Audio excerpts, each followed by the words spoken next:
Bem-vindo à sua 20ª aula de assistente administrativo. Você utilizará o melhor método de ensino.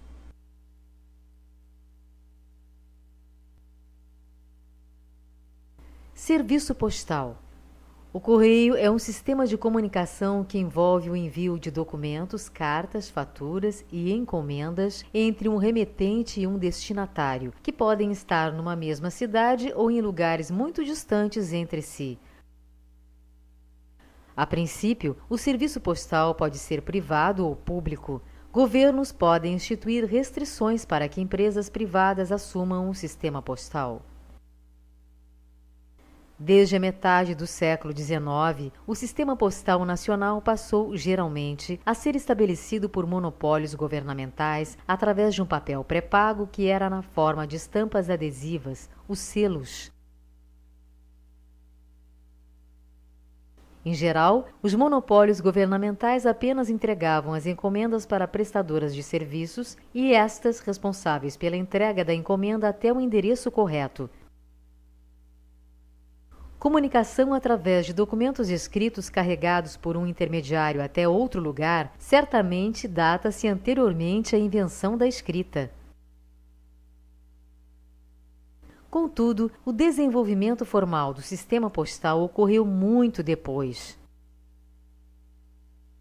Carta é o elemento postal mais importante, constituída por algumas folhas de papel fechadas em um envelope que é selado e enviado ao destinatário da mensagem através do serviço dos correios. Nos primórdios da entrega das cartas, quem pagava a postagem era o destinatário, e isso só se alterou com a criação dos selos, quando se passou a previamente o remetente colocar na sobrecarta envelope a quantidade de selos correspondente ao porte, valor da tarifa de serviço, garantindo assim a entrega da carta ou a sua restituição no caso de não ser encontrado o destinatário. Existem hoje diversas empresas que fazem este tipo de serviço postal, porém, iremos trabalhar apenas com os Correios, que é a empresa mais comumente utilizada. Os Correios oferecem uma linha de embalagens composta por caixas de encomenda e envelopes padronizados que facilitam o acondicionamento e a postagem da sua encomenda. Preocupados com a integridade do conteúdo, projetaram as embalagens considerando atributos como peso, impacto e permeabilidade. As caixas e envelopes são dotados de sistemas de segurança que dificultam possíveis tentativas de violação. Importante: para se enviar uma carta, documento ou uma encomenda qualquer, o primeiro passo é saber quem está enviando, remetente, e para onde a correspondência deverá seguir, destinatário. Vamos ver agora como enviar uma simples correspondência. Ao ter em mãos a carta ou o documento desejado para envio, o passo seguinte é adquirir um envelope que comporte a mesma. Não se deve colocar documentos dobrados dentro de um envelope, então, por este motivo, adquira um envelope que caiba o documento por inteiro.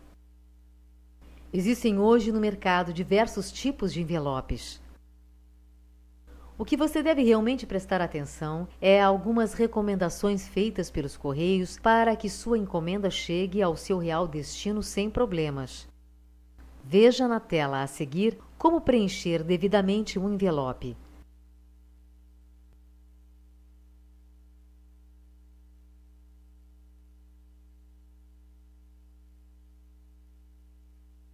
Aqui você colocará o remetente. Aqui você colocará o selo referente ao local a ser enviado e o destinatário. Procurando um CEP. Código de Endereçamento Postal, CEP, é um código desenvolvido pelas administrações postais e criado no sentido de facilitar o encaminhamento e a entrega das correspondências. Cada administração postal é livre de criar o código que melhor se adapte à realidade postal e administrativa do seu país.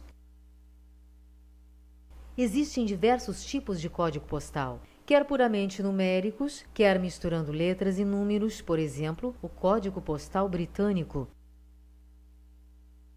Este código pode indicar simplesmente uma região ou, em certos casos, indicar o prédio do destinatário da correspondência.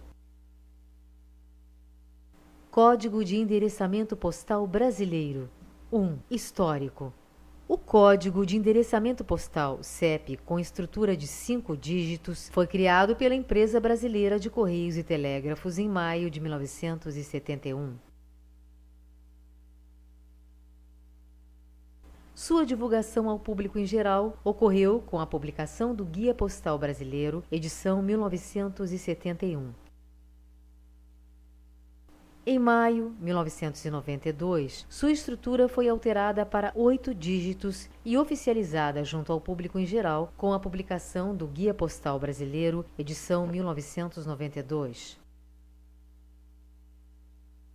2. Resumindo, o Código de Endereçamento Postal é um conjunto numérico constituído de 8 algarismos, cujo objetivo principal é orientar e acelerar o encaminhamento, o tratamento e a distribuição de objetos de correspondência por meio da sua atribuição à localidade, logradouros, unidades dos correios, serviços, órgãos públicos, empresas e edifícios. 3. Finalidade. A finalidade do CEP é racionalizar os métodos de separação da correspondência por meio da simplificação das fases dos processos de triagem, encaminhamento e distribuição, permitindo o tratamento mecanizado com a utilização de equipamentos eletrônicos de triagem.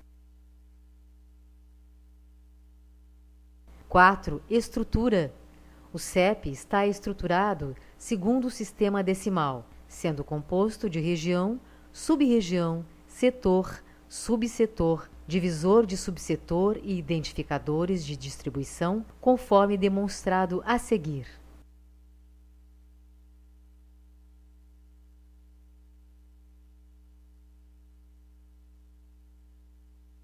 Região,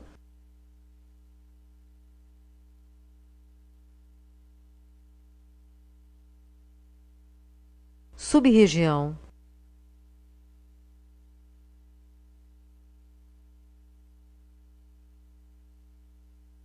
setor,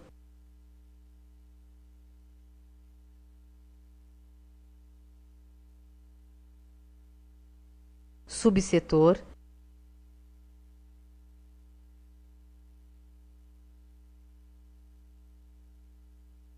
divisor de subsetor,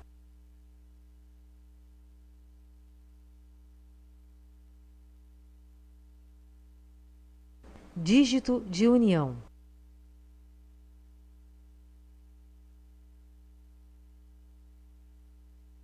Identificadores de distribuição, sufixo. Então vamos ver por que usar o CEP. O uso adequado do CEP é imprescindível para que os Correios possam tratar com rapidez os objetos que lhes são confiados. Com o CEP inadequado ou errado, as correspondências e encomendas demandam mais tempo para serem devidamente separadas e entregues.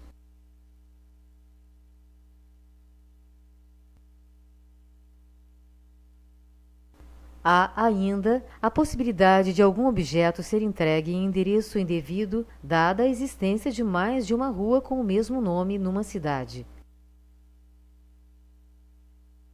Basta observar, por exemplo, quantas ruas de nome São José é possível encontrar numa cidade de médio ou grande porte para perceber a importância de se usar o CEP correto. Caso deseje ter em mãos um catálogo de CEP, este pode ser adquirido nos Correios. O Brasil foi dividido em 10 regiões postais para fins de codificação postal, utilizando como parâmetro o desenvolvimento socioeconômico e fatores de crescimento demográfico de cada unidade da federação ou conjunto delas. A distribuição do CEP foi feita no sentido anti-horário, a partir do estado de São Paulo, pelo primeiro algarismo. Veja a região e suas codificações. Região 1, São Paulo. Região 2, Rio de Janeiro, Espírito Santo. Região 3, Minas Gerais. Região 4, Bahia e Sergipe. Região 5, Pernambuco, Alagoas, Paraíba, Rio Grande do Norte. Região 6, Ceará, Piauí, Maranhão, Pará, Amazonas, Acre, Roraima, Amapá.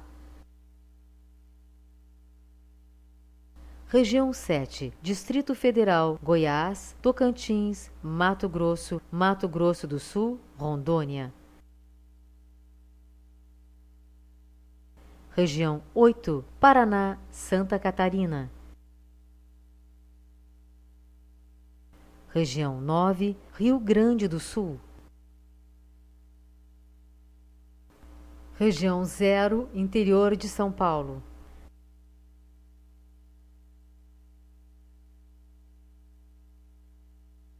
Vamos ver agora como procurar um CEP para um determinado endereço.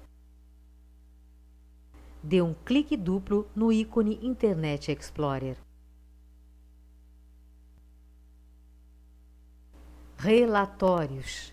Um relatório é um tipo de documento impresso utilizado para reportar resultados parciais ou totais de um determinado experimento, projeto, ação, pesquisa ou outro evento, esteja ele finalizado ou ainda em andamento. É a exposição sintética daquilo que se viu, observou ou concluiu em torno de determinado assunto. A linguagem utilizada é detalhada, evitando-se os adjetivos e enfatizando-se a forma descrita, dada a importância no relato preciso dos acontecimentos. A transmissão de uma opinião deve ser feita da forma mais imparcial possível. O relatório técnico-administrativo deve conter o título do relatório, período que cobre os fatos apontados e o nome do relator. Por ser um trabalho de pesquisa-análise, exige a distribuição do conteúdo em capa, sumário, introdução e conclusão. Veja a seguir os detalhes para a confecção de um relatório padrão. Se for necessário a descrição extremamente detalhada ou períodos longos, o relator pode dividir os acontecimentos em etapas, compondo itens e subitens. Este recurso evita a dificuldade no entretenimento, principalmente se envolver questões técnicas muito específicas. O vocabulário deve ser claro e objetivo. O trabalho pode conter gráficos e tabelas para embasamento das conclusões e a data e assinatura devem constar na última página após a conclusão. Ressalta-se que um relatório nunca deve ser entregue ou enviado sem uma correspondência de apresentação. E o envio desse material não deve ser feito por meios eletrônicos, dado o grau de sigilo do documento.